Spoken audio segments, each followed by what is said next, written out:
Europe 1. Le grand direct de l'actu avec Jean-Marc Morandini. Avec l'invité de 10h45 sur Europe 1 qui est Mohamed Chirani. Les attentats de la semaine dernière nous ont saisi d'effroi, nous obligent aujourd'hui à nous interroger comment en sommes-nous arrivés là. Le livre de Mohamed Chirani, sorti il y a quelques mois et écrit bien évidemment avant les événements de ces derniers jours, est plus que jamais au cœur de l'actualité. Comment rattraper les choses? A-t-on vraiment abandonné les banlieues? Mohamed Chirani, bonjour. Bonjour. Merci d'être avec nous en direct sur Europe 1. Juste d'un mot, je précise un peu qui vous êtes. Vous êtes né à Bourg-en-Bresse en 1977. De parents immigrés d'Algérie, vous avez passé votre enfance à parcourir la France en train avec votre père qui était ouvrier des chemins de fer. Et en 2006, vous avez créé l'association Banlieue Votée pour inciter les jeunes des quartiers défavorisés à s'inscrire sur les listes électorales. Vous qui connaissez bien les banlieues également, est-ce que ce qui arrive aujourd'hui, c'était prévisible? Oui, c'était prévisible. Je le dis clairement dans ma conclusion, qu'il y a eu Mohamed Merah, qu'il y a eu Khaled Kelkel et qu'il y en a d'autres qui vont venir. Parce qu'aujourd'hui, nos quartiers sont devenus des ghettos où il y a beaucoup de violence, de haine, de rancune. Et en fait, si vous voulez, la violence qui s'est déferlée sur Paris la semaine dernière, elle était déjà dans les quartiers. J'ai travaillé comme délégué du préfet pour la Seine-Saint-Denis et je voyais des jeunes mourir tous les mois, pratiquement. En Seine-Saint-Denis, il y a une commune qui a perdu 10 jeunes de moins de 25 ans en un an. De violence entre eux? De violence, oui. Et cette violence, elle existe. C'est-à-dire, et elle a déferlé. Mais elle vient d'où, cette violence? Alors, elle vient d'où? Alors, c'est que il y a des quartiers aujourd'hui où il y a une concentration des populations de la même origine, qui viennent des mêmes pays, Maghreb, Afrique, c'est-à-dire où ils ont moins d'accès à l'emploi, à l'éducation, 40% de chômage dans les quartiers. Alors, mais tout ce que je suis en train de dire, ce n'est pas pour justifier ce qui s'est passé. Ce qui s'est passé est condamnable et il n'y a pas de mais. Il faut condamner et point à la ligne. Le mais, ça tue. Mais aujourd'hui, ce qu'on essaye de faire, c'est de comprendre pour agir mieux sur la radicalisation, sur ce qui se passe. Et j'ai écrit une tribune dans le Huffington Post, Je suis Mohamed Charlie, dans laquelle je raconte comment j'ai rencontré Luz l'année dernière. On a discuté de ce qui s'est passé. Il m'avait raconté ce qu'il a subi comme pression avant, d'ailleurs, les menaces qu'il a subies. Et moi, je suis musulman, pratiquant. Avant, je ne voulais pas parler de mon islam, parce qu'on est dans une république laïque. La question religieuse, on la laisse, c'est une question individuelle. Mais aujourd'hui, je suis obligé de parler. C'est terminé. Le temps des discours et des demi-mesures est terminé. Parce que les radicaux sont en train de prendre le monopole de la religion. Ils sont en train de prendre le monopole de la religion et dire, voici l'islam. Alors... Mais puisque vous parlez de votre religion, Mohamed Chirani, est-ce que par exemple les caricatures vous ont blessé? Alors, personnellement, oui, moi, ce que je trouve, c'était le moment de la publication des caricatures n'était pas un moment opportun. Mais ça vous a blessé, ça vous a touché? Oui, un petit peu, bien sûr. Mais ça, c'est normal. On est dans un pays libre. On pense ce qu'on veut, on dit ce qu'on veut. Et quand j'ai vu Luz, je ne me suis pas battu avec lui. On est allé prendre un verre et on a passé une bonne soirée. C'est ça, on n'est pas d'accord. On prend sur soi et on vit. Et c'est ce que je dis. C'est qu'aujourd'hui, malheureusement, les leaders de la communauté musulmane ne sont pas à la hauteur de ce qui se passe. Parce que, vous savez, moi je vais prier à la mosquée le vendredi, la grande prière du vendredi. La grande prière du vendredi, c'est comme le dimanche à la messe, c'est comme le samedi chez les juifs. Et j'entends des fois des prêches, et je vois les petits jeunes qui ne comprennent pas l'arabe. Moi j'ai eu la chance d'apprendre l'arabe, de comprendre. Alors, je vais vous expliquer quelque chose de très simple que la majorité de nos concitoyens ne savent pas. C'est que la majorité des imams sont des imams qui sont venus du pays, du bled. On les appelle les Shibani. C'est-à-dire l'islam des parents. Ils sont sages, c'est les vieux, respectueux, et la majorité d'entre eux parlent l'arabe. Et ils font leur prêche en arabe. Le jeune, quand il vient, il comprend rien du tout aux prêches. Donc, qu'est-ce qu'il fait? Il va chercher l'information. Sur Internet. Et Internet, il a l'information en français. Et là, il a l'information en français. Mais qui véhicule l'information? Les plus actifs, les plus radicaux, les néo-salafistes. Ou sinon, ils les attendent à la sortie de la mosquée. Donc, on a tout faux, en fait.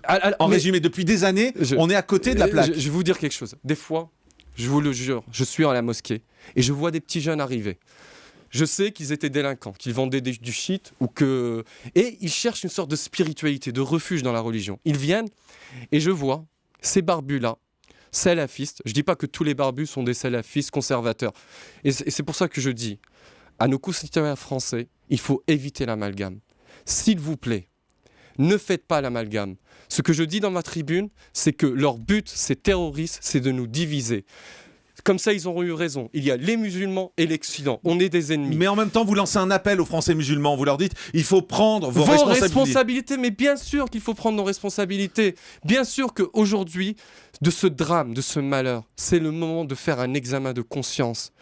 D'avoir une autocritique. Et je sais, je ne suis pas le seul qui parle comme ça, croyez-moi. Mais jusqu'à maintenant, la majorité silencieuse ne parlait pas. Mais pourquoi ce silence ? Je vais vous expliquer. Regardez, quand je vous disais tout à l'heure, je vous parlais du jeune. Il arrive, il était délinquant, il vendait du shit, il arrive à la mosquée, il cherche un petit peu de réconfort spirituel. Les parents, ils ne peuvent pas lui transmettre la religion. Qui lui transmet ? Ce sont les néo-salafistes qui passent leur journée à la mosquée, à squatter et à faire leur prêche. Les musulmans comme moi ou comme d'autres, c'est des cadres, ils travaillent, ou ils sont boulangers, ils ne passent pas leur journée à squatter les mosquées, à faire de la propagande. Mais Mohamed Chirani, ce que vous nous dites, c'est assez terrible en même temps de ce que vous décrivez, parce que vous nous expliquez qu'aujourd'hui, il y a toute une frange de la jeunesse, il y a toute une frange de cette population qui finalement est perdu parce qu'il ne trouve pas le bon chemin à la mosquée, il le trouve sur Internet avec des extrémistes souvent. Donc ces jeunes, quand vous nous dites qu'il y en a d'autres qui vont arriver, mais c'est terrible. Mais je vais vous dire quelque chose. Moi, j'allais partir. Et au moment où ça s'est passé, j'étais pas ici. J'allais quitter la France. Et je suis revenu à cause de ce qui s'est passé.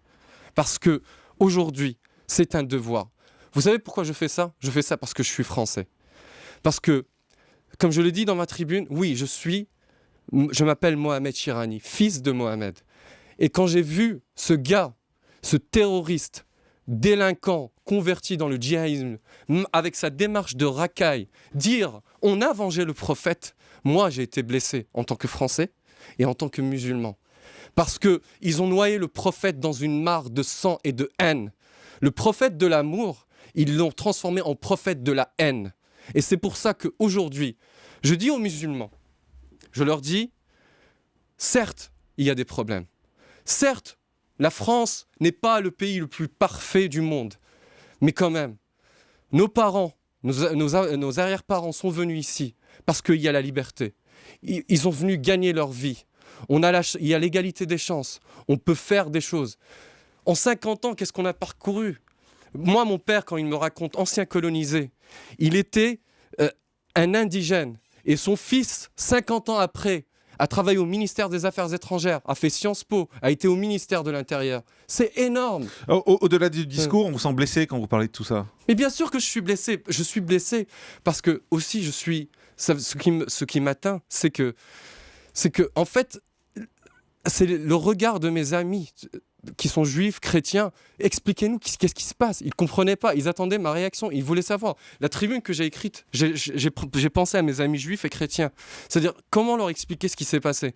Et en fait, ce que je dis, c'est que, en fait, c'est vrai que ces jeunes, ils sont d'origine algérienne. Ils sont soi-disant musulmans. Moi, je suis musulman d'origine algérienne. Mais j'ai plus de points communs avec ceux qui sont morts. Parce qu'on partage des idéaux de liberté, de démocratie, des droits de l'homme. Moi, je suis journaliste quand un journaliste est tué par les terroristes. Je suis juif quand un juif est tué par des terroristes dans un magasin cachère. Et je dis aux musulmans, il faut accepter de comprendre ça. Ça veut dire le conflit israélo-palestinien, il faut le laisser de côté. Ici, on est en France. De même que j'accepte pas que demain 4 musulmans soient tués dans une boucherie halal parce qu'ils sont musulmans. De même que je n'accepte pas que ni synagogue, ni église, ni mosquée soient brûlées. Nous sommes dans un pays de liberté. On le sent et vous aimez la France. Mais bien sûr que j'aime la France. Mais surtout, vous savez, quand un policier est tué par des terroristes, je suis aussi un policier.